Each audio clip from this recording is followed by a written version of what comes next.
അതിന്റെ വിജയരഹസ്യം സ്കൂളിൽ പഠിച്ച മെയിൻ പാട്ട് പരിശ്രമം ചെയ്യുകയിൽ എന്തിനേയും വശത്തിലാക്കാൻ തക്കവണ്ണം ദീർഘമുള്ള കൈകളെ നൽകിയത്രേ മനുഷ്യനെ പാരിലയച്ചത്.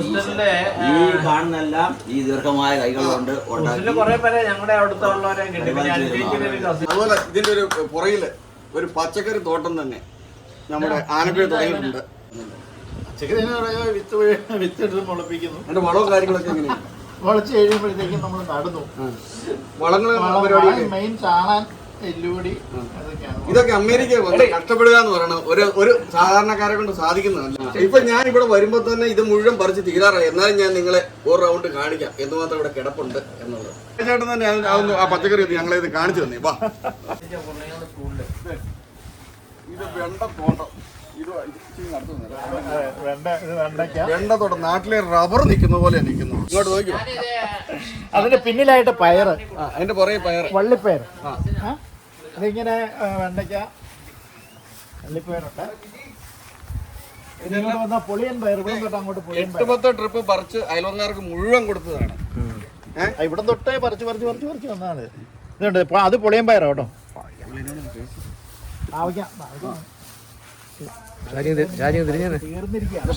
നാട്ടുകാർ മുഴുവൻ പറിച്ചു കഴിഞ്ഞ് മിച്ചം കിടക്കുന്നതാണ്. ഇത് മുഴുവൻ പറിച്ച് മിച്ചമുള്ളതാണ് ഈ കിടക്കുന്നത് മുഴുവൻ. ഇനിയും ആർക്ക് വേണേലും അയൽക്കാർക്ക് ഫ്രീ ആയിട്ട് കൊടുക്കാൻ പുള്ളി റെഡിയാണ്. പിന്നെ ഇത് കോവയ്ക്ക. പിന്നെ അങ്ങോട്ട് ഇത് കോവല, കപ്പളങ്ങ കായ്ച്ചു കിടക്കുന്നു. അവിടെ അതുണ്ട് കപ്പളങ്ങ. ഇത് കപ്പളങ്ങ കിടക്കുന്നു. മുരിങ്ങക്ക എത്ര വേണേലും ഇവിടെ ഉണ്ട്. മുരിങ്ങ കായ്ച്ചില്ല അല്ലേ? മുരിങ്ങ പൂത്തോളൂ.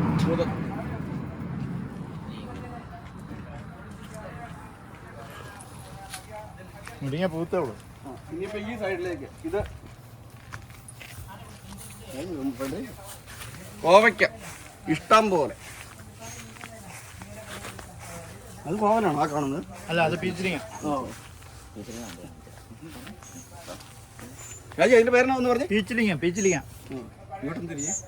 ഇത് പച്ചമുളക്, എല്ലാ ടൈപ്പും പച്ചമുളക് ഉണ്ടെന്ന് അല്ലേ? അല്ല, പച്ചമുളക് കൊമ്പമുളകാണ് നമുക്ക് കറിക്ക് ഉപയോഗിക്കുന്ന കൊമ്പമുളക്. ചീരയെല്ലാം പറിച്ചു കളഞ്ഞേ. അത് പുഴുവായി. ഇതാണ് പീച്ചിലിങ്ങ കായ്ച്ചു തുടങ്ങുന്നത് കേട്ടോ.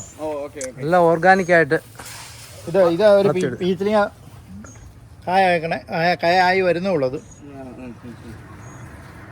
പച്ചമുളക് പല ടൈപ്പ് ഉണ്ടെന്ന് അടുത്ത ഒക്ടോബർ നവംബർ വരെ പച്ചമുളക്. അത് പല ഷേപ്പും പല കളറും. രണ്ടേ ഉള്ളൂ. ഈ ഒരെണ്ണം മാത്രം വ്യത്യാസമുണ്ട്. ഇത് മാത്രം. ചേമ്പ് കൃഷിയും ചെയ്യുന്നുണ്ടോ? പിന്നെ ചേമ്പ്, അത് ഇല വെക്കാൻ പറ്റുന്ന ചേമ്പാ. നല്ല അതുപോലെ കറിവേപ്പില, ഇത് പനിക്കൂർക്ക. പനിക്കൂർക്ക കറിവേപ്പില ആണെങ്കിൽ ഈ പള്ളിക്ക് വേണമെങ്കിൽ കൊടുക്കാം. ഇത്രയൊക്കെ ഉള്ള ചെറിയൊരു ഉദ്യാനമാണ് നമ്മുടെ. ഇത് പൂർണ്ണ സന്തോഷമാണ്. Thank you. അല്ലേ, തീർച്ചയായിട്ടും. നമ്മള് രാവിലെ ഇറങ്ങി ഒരു 2-3 മണിക്കൂർ അതിനകത്ത് സ്പെൻഡ് ചെയ്യുക. അപ്പൊ കിട്ടുന്നൊരു സന്തോഷം. ഇപ്പൊ നാട്ടുകാരെല്ലാം ഇവിടെ വന്നു കഴിഞ്ഞപ്പോ ഇതെല്ലാം ഒന്ന് കാണുമ്പോൾ അവർക്കും ഭയങ്കര സന്തോഷം. ഇത് കേരളത്തിനേക്കാളും വലിയ ഇത് കേരളമാണെന്ന് തന്നെ മാറിപ്പോവുക അല്ലേ? ഈ പുറത്തേക്ക് ഇറങ്ങി കഴിയുമ്പോൾ അല്ലേ? തീർച്ചയായിട്ടും പഠിക്കാൻ വരുന്നവർക്ക് ആവശ്യമനുസരിച്ച് കള്ളം ഇഷ്ടം പോലെ കൊടുക്കും. ആനക്കൊഴി എന്നുള്ള പേരിൽ തന്നെ അതിന്റെ അർത്ഥമുണ്ട്. ആന എന്ന് പറഞ്ഞാൽ വലിയൊരു സൈസുള്ള ആളാണെന്ന് മനസ്സിലാക്കാൻ. ഇദ്ദേഹത്തിന്റെ പ്രധാനപ്പെട്ട ജോലി എലഞ്ഞി എന്ന് കേട്ടാൽ ചോര ഞാനിൽ കിടക്കണം. അതുകൊണ്ട് എവിടെ ഉണ്ടെങ്കിലും എല്ലാവരെയും ഹോസ്റ്റലിലേക്ക് സ്വാഗതം ചെയ്യണം.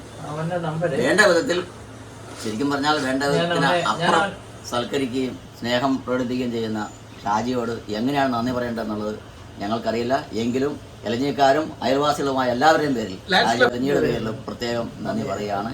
ദീർഘനാൾ അദ്ദേഹം ഇങ്ങനെ ഈ സഹകരണ പ്രവർത്തനമായിട്ട് മുന്നോട്ട് പോകട്ടെ എന്ന് ആശംസിച്ചുകൊണ്ട് എല്ലാവർക്കും. നമ്മുടെ സുഹൃത്തും മോനപ്പള്ളി അയൽവക്കാരൻ ഷാജിയുടെ അടുത്ത് എലഞ്ഞിക്കാർ എല്ലാവരുടെയും കൂടിയ ഒരു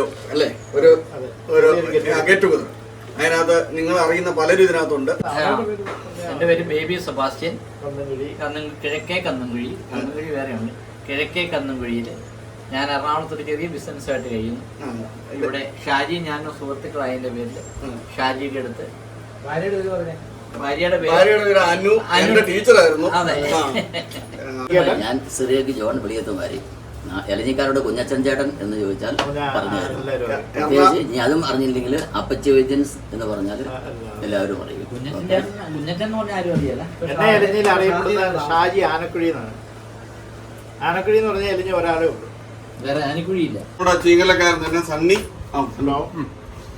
ഇൻട്രൊഡ്യൂസ് ചെയ്യേണ്ട കാര്യമില്ലെന്നാ പുള്ളി പറഞ്ഞത്. പറഞ്ഞു. അടുത്തായിട്ട് സാജു കുഴുക്കൊമ്പിൽ. ഇളഞ്ഞിയിലാണ്. ഇളഞ്ഞി കവലയിൽ അധികം ദൂരമില്ല വീട്ടിലോട്ട്. പിന്നെ എന്നാ പറയാനുള്ളത്, ഞങ്ങള് 27 കൊല്ലം ഡൽഹിയിലായിരുന്നു. അതിനുശേഷം പിന്നെ അമേരിക്ക വന്നു. 2007 വന്നു. ഇപ്പോ എത്രയായി? അമേരിക്ക വന്നിട്ട് നിത്യ യൗവനം 18 വർഷമായി. അങ്ങനെയില്ല, പോണു. അങ്ങനെ കുഴപ്പമില്ല, പോണു. ദൈവകൃപയാൽ അടുത്ത ഇതാണ് ബേബി അളിയൻ. എന്റെ ഒഫീഷ്യൽ പേര് എബ്രഹാം മുണ്ടക്കൽ. ഞാൻ ഒർലാൻഡോ ഫ്ലോറിഡയിൽ താമസിക്കുന്നു. എന്റെ ഭാര്യ മുത്തോലപുരംകാരിയാണ്. വെള്ളാശ്ശേരി വെള്ളാശ്ശേരി കുടുംബം, കളപ്പുര കുടുംബം. നമ്മൾ ജോയിച്ചിന്റെ ഭാര്യ ഇവിടെ എവിടെയല്ലേ? അതെ അതെ. ന്യൂയോർക്കിൽ ഞങ്ങൾ ന്യൂയോർക്കിൽ, ഞങ്ങൾ ഫിലഡൽഫിയയിലായിരുന്നു 10 വർഷം. എന്നിട്ട് ഇപ്പോൾ ഇങ്ങോട്ട് മൂവ് ചെയ്തു. ഷാജിയുടെ വീട്ടിൽ ഞങ്ങളിപ്പോൾ സമ്മതിക്കുന്നു. പിന്നെ എറണാകുളത്ത് ബിസിനസ് ഉണ്ടായിരുന്നു കുറെ നാള്. മുണ്ടക്കൽ ശേഖരന്റെ എന്നുള്ള ഒഫീഷ്യൽ നെയിമിൽ കുഞ്ഞച്ചൻ ചേട്ടൻ എന്ന് എലഞ്ഞിക്കാർ സ്നേഹപൂർവ്വം വിളിക്കുന്ന അപ്പച്ചി വൈദ്യൻസിൽ ആളാണ് ഞാൻ. ഓക്കെ, എലഞ്ഞി കൂടെ പോകുന്ന ആൾക്കാർ എൻ്റെ ഫ്രണ്ടിൽ കൂടെ അല്ലാതെ പാസ് ചെയ്യാൻ പറ്റത്തില്ല. ഞാൻ ദുബായിൽ ചെറിയ ബിസിനസ്സുകാരനാണ്.